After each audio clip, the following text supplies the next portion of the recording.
Okay, so today I have got a Big Blue Live wireless speaker. As most of you probably know about me, I am not a huge fan of small speakers. I like big speakers. Big, powerful speakers with, you know, like 200 watts per channel and all that wonderful stuff. But I thought I'd take my chances. So you can see, cost only 29 bucks. So, I mean, like 70% off. I got it at an outlet store in Maine when I was vacationing like 5 days ago. So I've had enough time to listen to it and see what it sounds like. Anyway, let's see what comes in the box. First, we have this little pamphlet here. It says, "Fight the Silence" on it. It's kind of hard to read, but there you go. Our Pair Play. You got the devil horn symbol. Lovely. Lovely, lovely, lovely. Big Blue Live. Specifications. You got a whopping 4 watts total output. Oh my goodness, I can feel the room shaking now. And by the way, you're sitting on top of a Rocker Fosgate punch sulfur, so I was laughing at this thing. 2 watts per channel.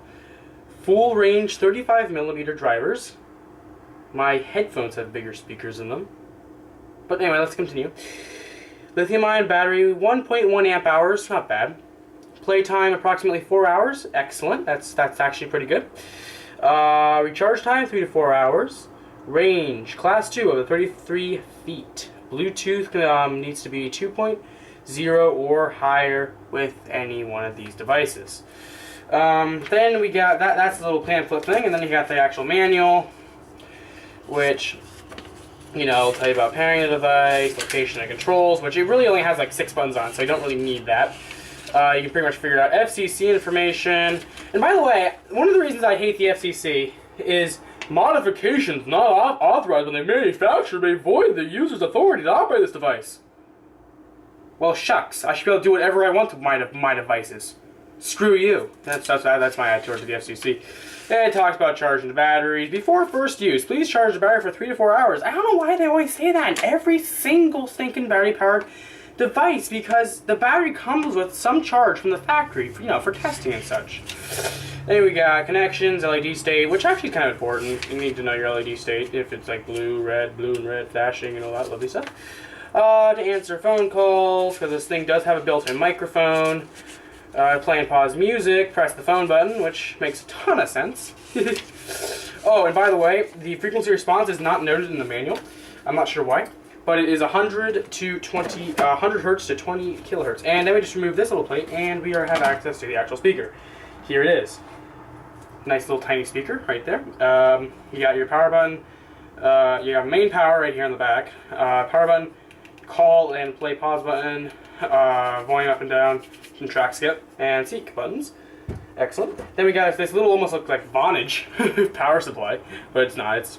It's a Brookstone. And if you look at it, it says input 100 volts to 240 volts, so you are able to use this no matter where you are, which is pretty cool. Pretty cool. Output 0.7 amps, so 700 milliamps. So 700 milliamp charger. Then we got a USB cable, which is a standard USB Type B, I think, cable. Actually, I think the Type B is a longer one, so just a USB, like a mini USB. Yeah, it's a mini USB cable, Type B. There you go. So that is all the contents of the box. I want to save the box, so I'm putting it all behind you.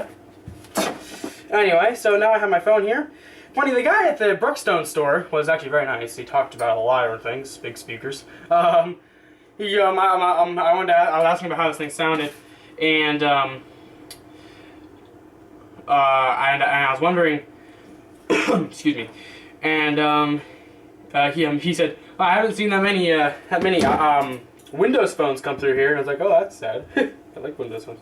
So anyway, let's get this thing working. We'll flip the main power switch to on, and then we'll just press and hold this power button until we hear a little startup chime.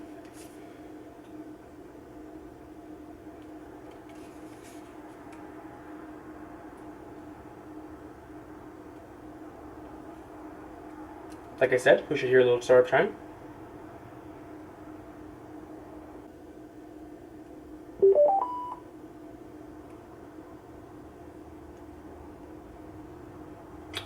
Okay, now I finally got it. Now we're just going to tap to pair it. Pairing. We're getting a little beep beep after it pairs.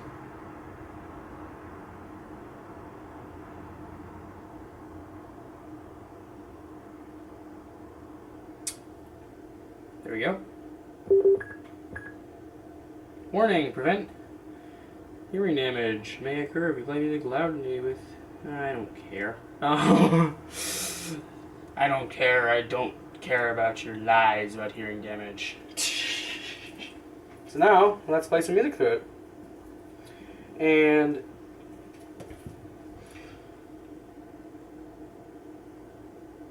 just click play on that.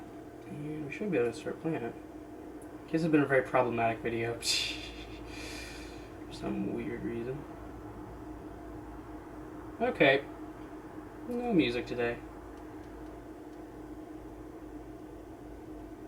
There we go.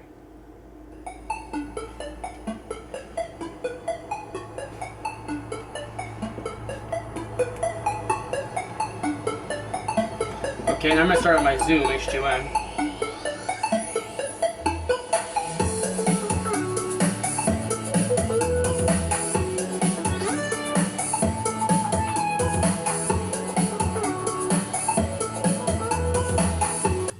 Start that recording, here we go.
Let's see if we can play something else.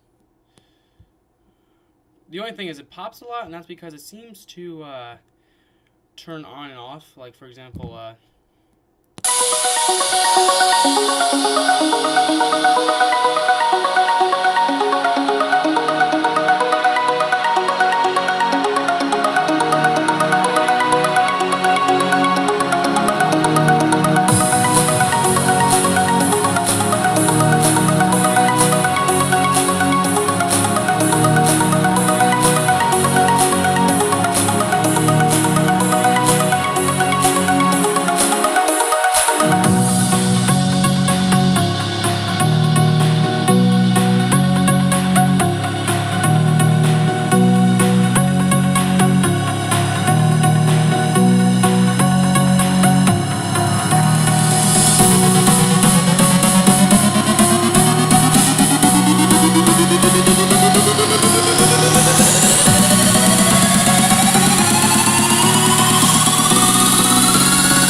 So now, my final conclusion.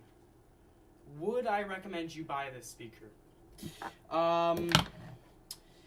Yes, if you can get it for $30, go for it.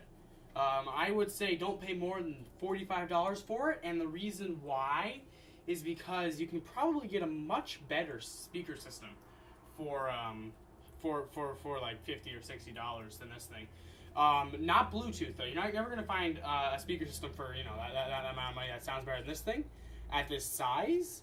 But you could, if you're willing to buy used, get a much better system for the money. Especially if you're willing to buy 80s equipment or 90s equipment. Yeah, I recommend this product for anyone who's looking for a small Bluetooth speaker. It's a very nice sounding, for what it is anyway, nice sounding system. You're never going to get that much bass out of it, but I wasn't expecting that in the first place. I was mostly listening for your mids and your highs, and they sound very crisp. So, yep.